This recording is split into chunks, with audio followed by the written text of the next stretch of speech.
कोई बदतमीजी मत कीजिए मेरी डिबेट में, बदतमीजी मत कीजिए हाजी खान, मेरी डिबेट में बदतमीजी मत कीजिए, कोई बदतमीजी मत कीजिए मेरी डिबेट में। मैं पहले भी बोल चुका हूं, मेरी डिबेट में कोई बदतमीजी नहीं। आपको मैं पूरी बात कहने का मौका दूंगा, लेकिन बदतमीजी नहीं। मैंने बदतमीजी किया? आपने बदतमीजी करी है। क्या बदतमीजी? मैं फिर अब आप बदतमीजी मत करिए। बेवजह बदतमीजी करेंगे। शर्म आ रही है कि मैं आपके साथ बैठा हूं। शर्म आपको आना चाहिए, आपको आना चाहिए शर्म। आप प्रधानमंत्री नहीं, सुनिए हाजी खान जी, हाजी खान जी मैं माफी चाहता हूं, मैं माफी चाहता हूं हाजी खान जी। मेरी डिबेट्स में कोई पर्सनल किसी के ऊपर, मैं आपके ऊपर डिबेट में मैं माफी चाहता हूं। आप सर जाइए, आप जाइए सर, आप जाइए सर, मैं माफी चाहता हूं, मैं माफी चाहता हूं। आप बैठिए, आपका माइक मेरा हटा। मुद्दे पर बातचीत कीजिए, सही बात कीजिए। क्या बात कर चलिए हाजी खान आप इनको मत बोलिए कुछ, इनका माइक मैंने हटा दिया।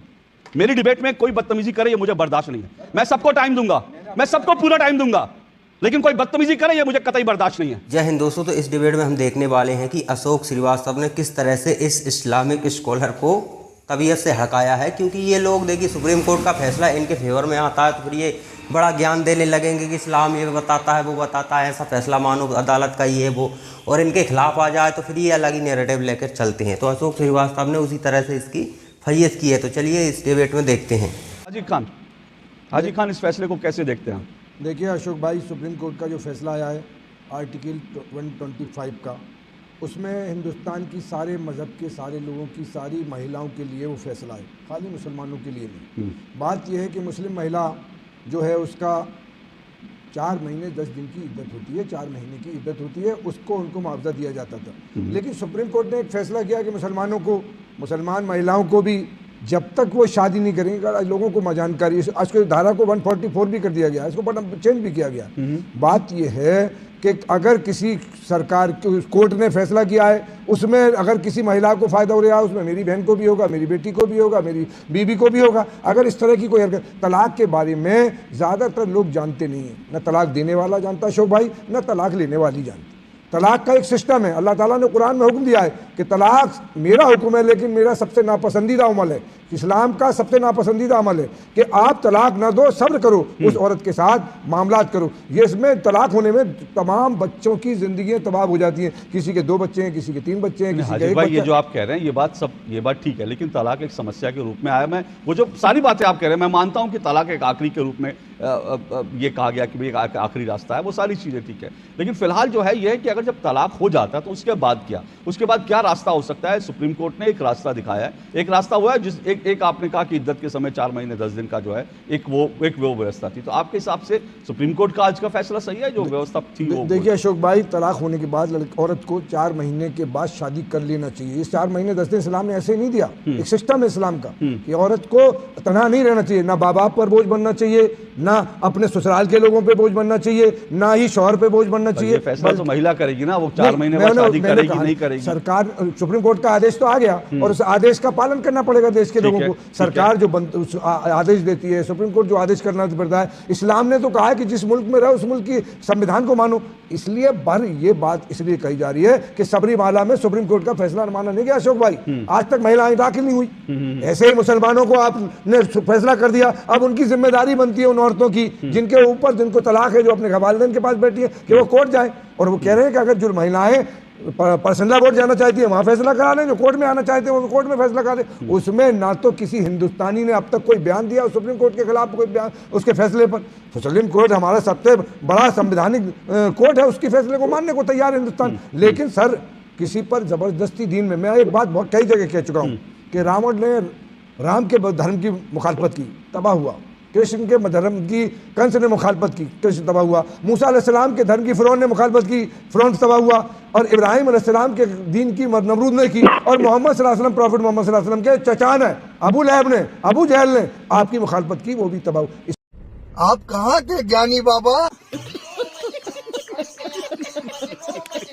धर्म के बाद अगर कोई फैसला इस पर कर रहा है, एक बात और कह दूं, एक बात अशोक भाई, धर्म का क्या मामला है? अगर इस्लाम को नुकसान पहुंचाने के लिए कोई अगर फैसला दे रहा है तो चाहे वो कोई भी हो। अब आप दो तरफा बात कर, आपको लग रहा है सुप्रीम कोर्ट ने कहा इस्लाम को मैंने ये नहीं कहा, जो लोग खुश हो रहे हैं, मैं पूछ रहा हूं भारतीय जनता पार्टी सबरा माला पे क्या कह रही है? वो ठीक है, वो मैं जवाब ले लूंगा, वो मैं जवाब ले लूंगा, लेकिन आप ये कह रहे हैं कि मतलब भारतीय जनता पार्टी इस पर खुश क्यों हो रहे हैं? अरे सुप्रीम कोर्ट का फैसला आप खुश नहीं है क्या?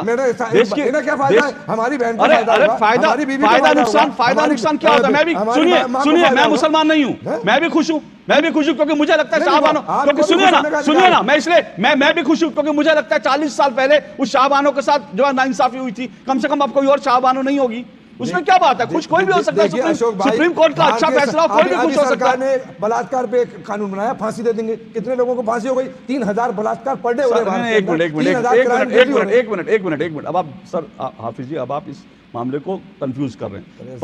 कानून आया, लागू हुआ, कितना नहीं हुआ, कितनों को फांसी मिली, दैट्स अ डिफरेंट स्टोरी।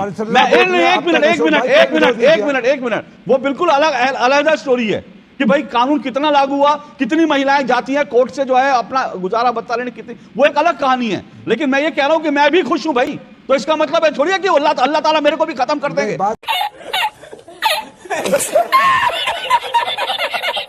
क्योंकि मैं खुश हो गया तो मैं आपके धर्म के खिलाफ हो गया, मैं सुप्रीम नहीं, एक मिनट, इसको पॉलिटिकल, एक मिनट नहीं, हाजिक जी, सुनिए, एक मिनट हाजिक जी, सुप्रीम कोर्ट के फैसले पर मुझे लगता है अगर किसी के साथ इंसाफ होता है तो जो भी इंसाफ पसंद लोग हैं सबको खुश होना चाहिए, किसी धर्म के खिलाफ नहीं है। आप इसे किसी धर्म का रंग मत दीजिए।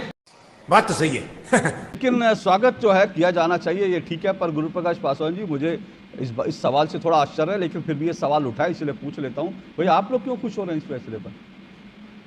बीजेपी आप नहीं खुश क्या? आप नहीं खुश हैं क्या? मतलब मैंने तो ताल ठोक के, मैंने तो दो ठोक कहा, मैं बहुत खुश हूँ इस फैसले से। नहीं तो मतलब ये पूरे देशवासी खुश है, पूरी दुनिया खुश है? मतलब मुझे समझ में नहीं आता है, क्योंकि ये तो सिलेक्टिविटी होती है कुछ लोगों की कि सुप्रीम कोर्ट का निर्णय हमें पसंद आएगा तो सुप्रीम कोर्ट अच्छा, चुनाव अगर हम जीत जाएंगे तो चुनाव आयोग अच्छा, संविधान में जहां फॉलो करना होगा वहां संविधान खराब हो जाता है। तो सिलेक्टिविटी ये मूल जड़ है, ये मूल समस्या है कि कुछ लोग हमारे देश में सिलेक्टिव अम्नीशिया से ग्रसित हैं। सुप्रीम कोर्ट की जो भूमिका है, आप ट्रिपल तलाक देखिए 2017 में, उसके पहले शाहबानो देखिए, आज का निर्णय देखिए, लगातार निरंतरता से सुप्रीम कोर्ट ने हमेशा इस देश में प्रगति के स्तंभ को न सिर्फ गाड़ा है बल्कि मजबूत करने का काम किया है। लेकिन उसके बावजूद कुछ लोग ऐसे हैं, और मैं आज अपने भाइयों की बातों को सुन रहा था कि कांग्रेस पार्टी के नेता जब कहते हैं कि देश के संस्थापकों पे पहला मुसलमानों का है तो उसको तुष्टिकरण नहीं मानते। आप उसको तुष्टिकरण नहीं मानते कि जब कुछ मौलवी मौलानाओं के दबाव में, रेडिकल फंडामेंटलिस्ट फोर्सेस के दबाव में राजीव गांधी जी की सरकार शाहबानो जैसे प्रगतिशील वर्डिक्ट को उलटने का पाप करती है।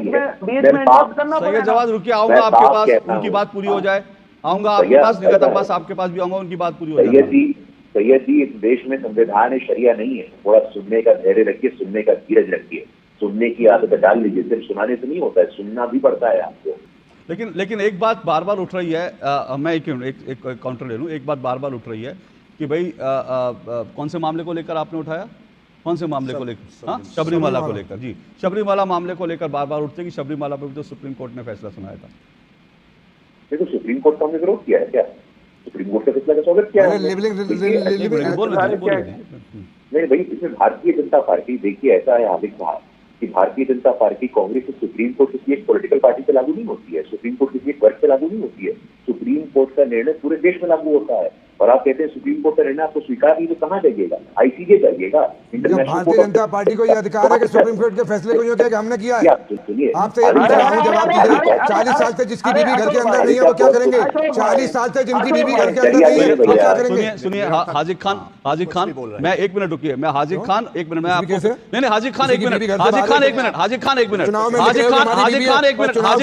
हाजिक खान मेरे डिबेट में कोई बदतमीजी नहीं, मेरी डिबेट में कोई बदतमीजी नहीं। हाजिक खान सुनिए, हाजिक खान, मैं अभी आपको डिबेट से बाहर जाने के लिए कह दूंगा। मैं आपको पहले भी कह चुका हूं, अभी आपको, मेरी डिबेट में कोई बदतमीजी नहीं, मेरी डिबेट में कोई बदतमीजी नहीं, मेरी डिबेट में कोई बदतमीजी नहीं। मैं आपके घर के बारे में बात नहीं कर रहा हूं, मैं आपकी बीवी के बारे में बात नहीं कर रहा हूं। आप जाइए, चलिए हाजिक खान, चलिए उठिए आप जाइए, हाजिक खान उठिए जाइए, अगर बदतमीजी करनी है हाजिर खान, अगर बदतमीजी करनी है, अगर बदतमीजी करनी है, अगर बदतमीजी करनी है तो आप मेरे डिबेट से निकल जाइए तुरंत। मैं आपको बता रहा हूं, मैं अगली बार मैं आपको बुलाऊंगा नहीं, मैं भी आपको उठा के बाहर फेंक दूंगा, मैं बिल्कुल फेंक दूंगा। मेरे डिबेट में बदतमीजी मत कीजिए, बदतमीजी मत कीजिए मेरी डिबेट में, मेरी डिबेट में बदतमीजी मत कीजिए हाजिर खान, मेरी डिबेट में बदतमीजी मत कीजिए, कोई बदतमीजी मत कीजिए मेरी डिबेट में। मैं पहले भी बोल चुका हूं, मैं पहले भी बोल चुका हूं, मेरी डिबेट में कोई बदतमीजी नहीं। आपको मैं पूरी बात कहने का मौका दूंगा, लेकिन बदतमीजी नहीं। मैंने बदतमीजी क्या? आपने बदतमीजी करी है, क्या बदतमीजी? मैं फिर अब आप बदतमीजी मत करिए। बेवजह बदतमीजी मुझे शर्म आ रही है कि मैं आपके साथ बैठा हूं। शर्म आपको आना चाहिए, आपको आना चाहिए शर्म। आप प्रधानमंत्री नहीं सुनिए हाजी खान जी, हाजी खान जी मैं माफी चाहता हूं, मैं माफी चाहता हूं, मैं माफी चाहता हूं हाजी खान जी। मेरी डिबेट्स में कोई पर्सनल किसी के ऊपर मैं आपके ऊपर डिबेट में मैं माफी चाहता हूं। आप सर जाइए, आप जाइए सर, आप जाइए सर, मैं माफी चाहता हूं, मैं माफी चाहता हूं। आप बैठिए, आप बैठिए, आपका माइक मैंने हटा दिया। मुद्दे पर बातचीत कीजिए, सही बात कीजिए, क्या बात कर रहे चलिए हैं? हाजी खान आप इनको मत बोलिए कुछ, इनका माइक मैंने हटा दिया। मेरी डिबेट में कोई बदतमीजी करे ये मुझे बर्दाश्त नहीं है। मैं सबको टाइम दूंगा, मैं सबको पूरा टाइम दूंगा, लेकिन कोई बदतमीजी करे ये मुझे कतई बर्दाश्त नहीं है। तो दोस्तों यहाँ पर होता है वीडियो समाप्त, और आपने देखा कि किस तरह से इस्लामिक स्कॉलर अपनी बातों को घुमा रहा है। मतलब ये इनका नैरेटिव साफ होता है, और इस तरह के व्यक्ति भारत में ही आपको देखने को मिलेंगे, दुनिया में इस तरह के व्यक्ति नहीं मिलेंगे। एग्जाम्पल के लिए आप देखिए पाकिस्तान ही देख लीजिए। अभी पाकिस्तान और भारत के बीच संघर्ष हुआ, उसमें आप देखिए कि भारत के बहुत से लोग पाकिस्तानी भाषा बोल रहे थे, लेकिन आपको एक भी पाकिस्तानी नहीं मिलेगा जो भारत की भाषा बोल रहा हो। सभी अलग अलग नैरेटिव लेकर चल रहे थे। तो इस तरह के लोग कह रहा हूँ भारत में ही मिलेंगे आपको, और इनसे निपटने की भी ज़रूरत है, खासकर जनता को भी। और सबसे ज़्यादा सतर्क रहने की ज़रूरत तो जनता को ही होती है, क्योंकि आप जिस व्यक्ति को सत्ता में बिठाओगे उस हिसाब से आपकी देखिए सत्ता से ही आपकी सुरक्षा सुनिश्चित होती है। प्रधानमंत्री नरेंद्र मोदी सत्ता में हैं, आज पाकिस्तान कुछ भी करने की हिमाकत करता है तो उसे जवाब मिलता है बहुत ज़बरदस्त, जिससे कि डर बैठता है उनको कि हाँ आगे इस तरह की हरकत नहीं करनी है। और अब जाहिर सी बात है, मनमोहन सिंह जैसे व्यक्ति को प्रधानमंत्री देश की जनता बनाती है तो फिर हर दिन मार खाना ही पड़ेगा, क्योंकि वो व्यक्ति इतना कैपेबल नहीं है, क्योंकि वो तो दूसरी तरफ से कंट्रोल किया जा रहा है। लुंज पुंज सरकारें जब भी देश में जनता ही बनाती है, जाहिर सी बात है डेमोक्रेसी है यहाँ। तो यहाँ रूस जैसा, चीन जैसा, ईरान जैसा ऐसा सिस्टम तो है नहीं कि बस डिसाइड कर लिया वहीं कमरे में बैठकर बन गया व्यक्ति प्रधानमंत्री, राष्ट्रपति, जो भी।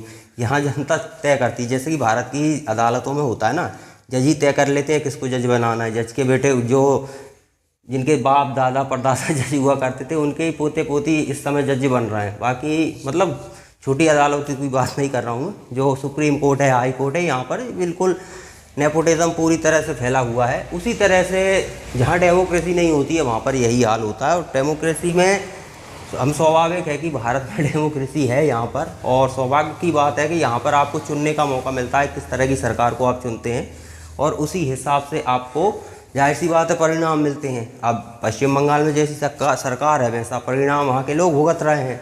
मध्य प्रदेश में जैसी सरकार है वहाँ के हिसाब से चीज़ें हो रही हैं। उत्तर प्रदेश में जैसी सरकार है आज काफ़ी शांति है वहाँ पर, और यही उत्तर प्रदेश जहाँ 4-4 हज़ार दंगे 5 साल में हो जाया करते थे। तो देश की जनता को सतर्क रहने की ज़रूरत है, वरना फिर जिन्ना जैसा इतिहास लिखा जाएगा।